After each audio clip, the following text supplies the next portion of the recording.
Dans cette vidéo, nous allons voir comment mieux communiquer avec les autres, que ce soit avec notre partenaire, notre conjoint, nos enfants, mais encore dans notre vie sociale ou notre vie professionnelle. Pour ça, il y a la CNV, la communication non violente, qui se déroule en 4 composantes. La première, c'est l'observation. Par exemple, quand je vois que tu pars, quand je parle. Deuxièmement, ce sont nos sentiments. Par exemple, je me sens triste, peut-être même en colère.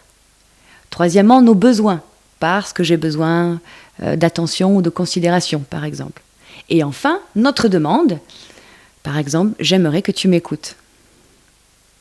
Donc les 4 composantes, c'est l'observation, le sentiment, nos besoins, et enfin notre demande.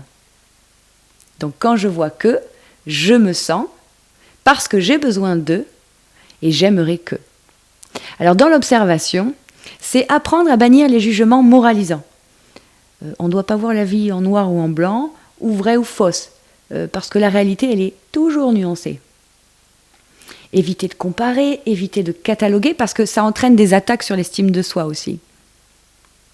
Ne pas endosser des responsabilités fausses comme « tu me rends triste »,« tu me rends malade », parce que nous sommes responsables de nos émotions.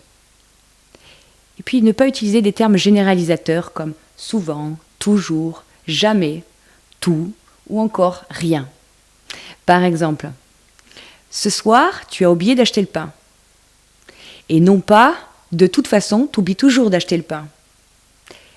C'est pas la même façon de communiquer. Observer, c'est s'appuyer sur des faits précis, sans évaluer.